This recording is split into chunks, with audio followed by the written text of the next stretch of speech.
Bom dia. Nesse 24 de dezembro de 2018, eu gostaria de lhe apresentar uma síntese da mensagem que levei ontem pela manhã para o púlpito da Igreja Presbiteriana da Barra, no Rio de Janeiro, que é baseada em Lucas, capítulo 2, a partir do verso 25, que fala sobre o Natal de um homem chamado Simeão. Olha que beleza de texto. Em Jerusalém havia um homem chamado Simeão. Este homem era justo e piedoso e esperava a consolação de Israel. Observe o contraste entre o caráter desse homem e a vida vivida pelos cidadãos de Jerusalém.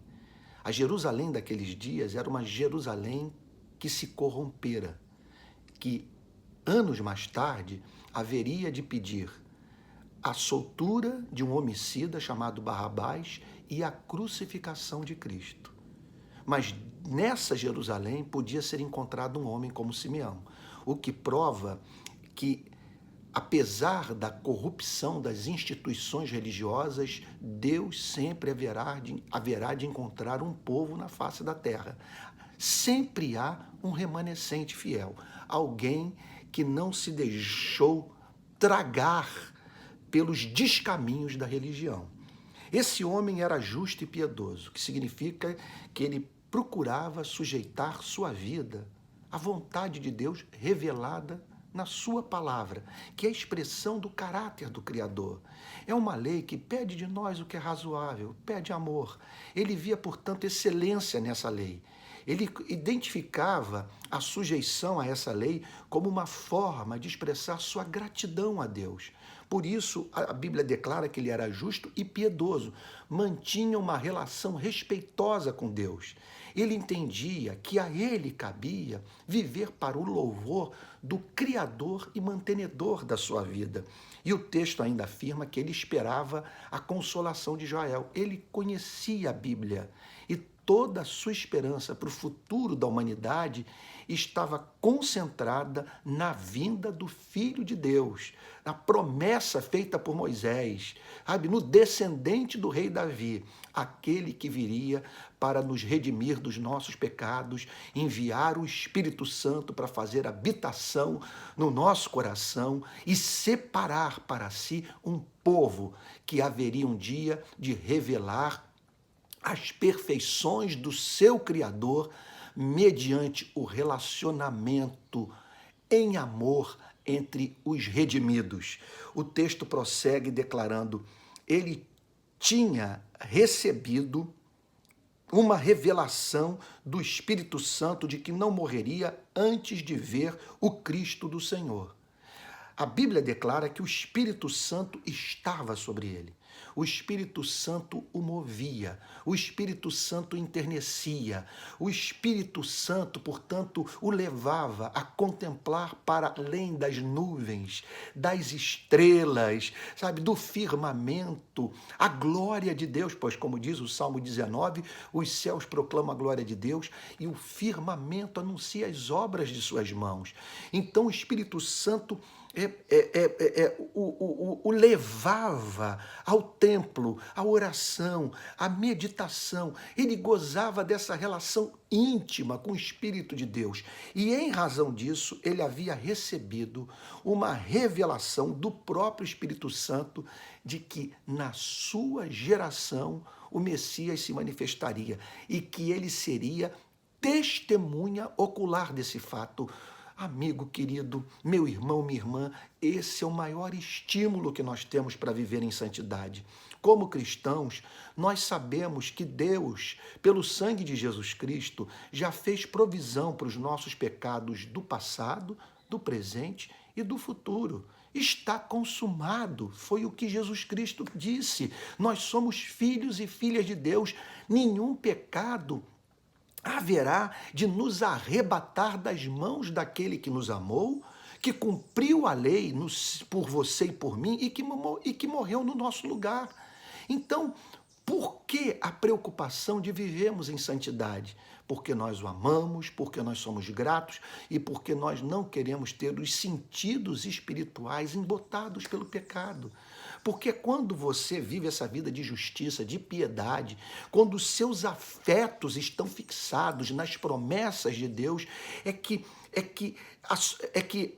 sua vida torna-se, portanto, aberta para essas influências do Espírito. Eu diria o seguinte, usando uma linguagem do período das décadas de 60 e 70, em que pessoas se drogavam para abrirem as portas da percepção. A vida em santidade abre as portas da percepção, permitindo, portanto, que sejamos sensíveis à voz de Deus. Então ele recebeu essa revelação, que ele veria o Messias, e movido pelo Espírito Santo, por esse mesmo Espírito com o qual ele mantinha relacionamento tão estreito, ele foi ao templo e aconteceu um glorioso encontro naquele dia, pois ele chegou ao templo no exato momento em que Maria e José traziam Jesus Cristo para ser consagrado a Deus. E a Bíblia declara, portanto, que Simeão tomou nos braços o Senhor Jesus e louvou a Deus, dizendo as seguintes palavras de adoração: agora, Senhor, podes despedir em paz o teu servo, porque, em outras palavras, eu não tenho mais pelo que lutar, eu não tenho mais o que almejar, não tenho mais o que desejar. Eu conheci a felicidade, eu conheci o sentido da vida, eu testemunhei do cumprimento das promessas do Deus que não pode mentir. Imagine a cena, ele com Jesus Cristo nos braços, podendo agora apresentar a lei, quer dizer, aquele que viria a servir de sacrifício, propiciação, morte substitutiva, vicária, pelos pecados do povo de Deus. Então, finalmente, agora todos os temores seriam banidos, porque ali estava o Deus conosco, o Deus Emanuel. O texto prossegue dizendo: agora, Senhor, podes despedir em paz o teu servo, segundo a tua palavra, porque os meus olhos já viram a tua salvação. Maravilha. Olha, esse deveria ser o supremo objetivo da vida de todo ser humano. Provar dessa salvação, testemunhar do amor de Deus, se certificar de que esse Deus, no tempo e no espaço, deu testemunho do seu ensandecido amor pela espécie humana. Os meus olhos já viram a tua salvação, a tua resposta para a Primeira e Segunda Guerra Mundial, para a Biafra, para a Coreia, para o Vietnã, para a Ruanda, para o Côvado, para todas as desigualdades sociais, para toda a miséria que causada pelo homem. Como resposta para essa desgraça toda, o Senhor enviou o seu único filho. Em vez de destruir os rebeldes, o Senhor assumiu a forma humana a fim de transformar em rebeldes em filhos seus. E o texto também prossegue declarando: a qual preparaste diante de todos os povos, luz para a revelação aos gentios e para a glória do teu povo Israel. Eu não tenho como me alongar, quero ser bem breve e gostaria de ressaltar nesse texto riquíssimo a declaração de Simeão para a revelação aos gentios, a fim de que as trevas fossem dissipadas do lado de fora de Israel.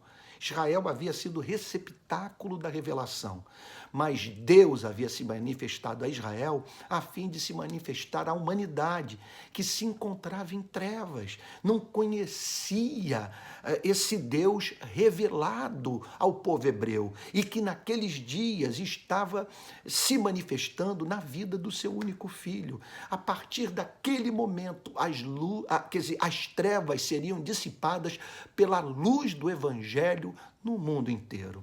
Olha, amigo, fazendo com que pessoas, portanto, parassem de confundir Deus com o diabo e passassem a chamar o Criador Todo-Poderoso de Pai. Eu desejo a você um Feliz Natal, que Deus lhe dê a alma de Simeão, o espírito de Simeão, e que você passe pela experiência de Simeão, ter o Salvador nos braços, apresentá-lo à lei, apresentá-lo ao universo e dizer: nesse bebê eu tenho perdão de pecados e recobro a vontade de viver, pois a vida com ele, passa a ter sentido. Que Deus o abençoe. Feliz Natal.